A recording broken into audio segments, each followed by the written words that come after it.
Hi, thank you very much. I'm Mónica, and I'm extremely happy to be sharing these ideas with you.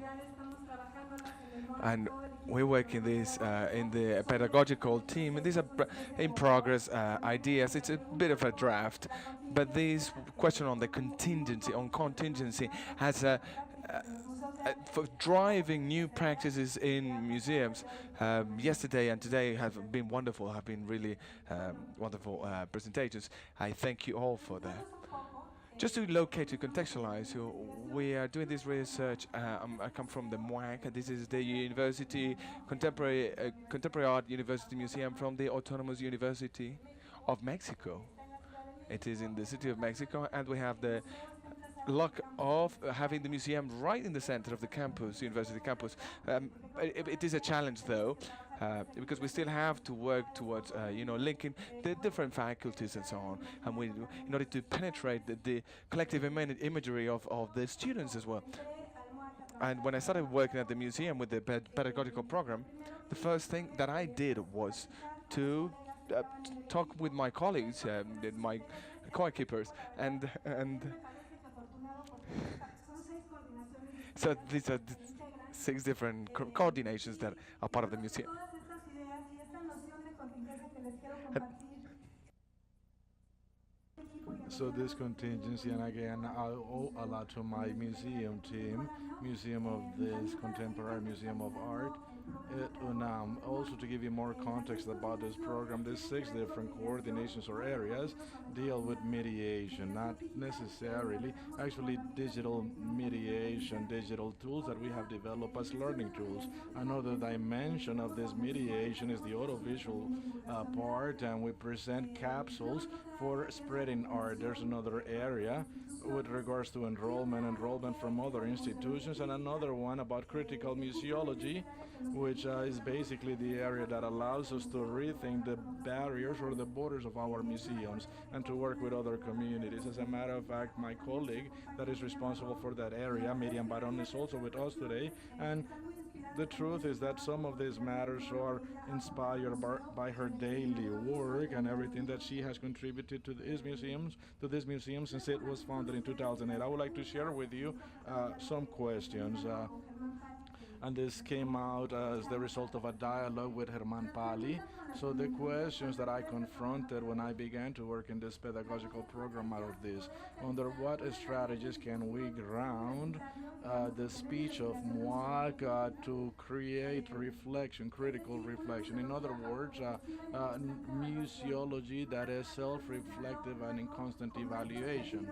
We have also mentioned the dangers of following in these stereotypes of concepts and how to ground those in our daily work. The second question is, how can we create a dialogue in a meaningful way and relevant way with our present, especially considering that we are constantly working with contemporary art processes and practices, especially those that try to elude our political context. And this is a question that I stole from the NSN, a proposal question: how can we foster the construction of capacities in our teams? And I think this was an initial question that I had and that I was unaware of. And so let's say that the responses, as I told you earlier, the responses to all these questions were given to me by the program of exhibitions of contemporary art, but more than anything, these answers were given to me by the team that I work with. This is a tremendous team. Miriam Barrola, Natalia Villan are part of the team. Aida Vidal is at Pedagogies. Adam Gonzalez and Maria Navarro are architects. They're all part of the team. Cesar Trejo, also an artist, and Beatriz Herbin, an art historian. They are all members of the team. So when we had conversations, there was this sort of like conducive thread. Although we all had very different ideas with regards to these areas, with regards to pedagogy, coordination, museums, and so on, what do we all had in common is that we all understood our activities as a political act, and we all had this sort of like trust and enthusiasm with regards to the role of art for in terms of questioning and doubting the establishment and transforming our world. And all this Well, and another important thing is which is the one that is really related to contingency, is that we all work based on the needs that we detected. For instance, needs of formal education, needs in the training of artists. We did lots of this through different workshops. The content are usually designed based on what we learn from artists at from the university. The same thing with regards to non-formal education opportunities, something that we share with many museums, and also with regards to the tools, digital tools are quite fun, but in our team there is no consensus with regards to the challenges and opportunities of digital tools. Some of us are very conservative, some are not, but this is something that we have to keep in mind. It is urgent for us at museums to keep in mind digital tools. In our museum, uh, most of our visitors are people between 15 and 35, so these digital tools have been a tool for dialogue and communication with these communities and with students from the university. So all these responses, this way that they program and plan their activities, brought me to this notion of contingency. And before, well, now that I have given you the context of my museum, I want to tell you how I understand the concept of contingency.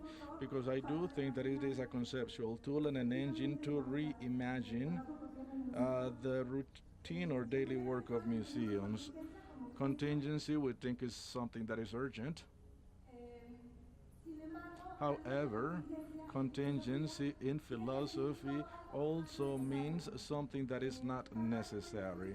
For different bright minds from the 70s, contingencies were a crucial argument against the neoliberal speech that was present in those days and remains present, and is a speech that tries to convince us that there is nothing we can do to change our social reality.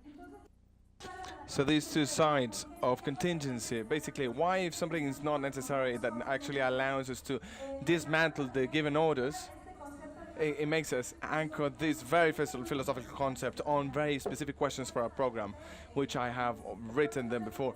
What is the urgency of pedagogy in uh, our museums, in the training of artists, in our context? And and how this notion of contingency can give us tools to change the world, and what is the role of the Contemporary Museum of Art for all this.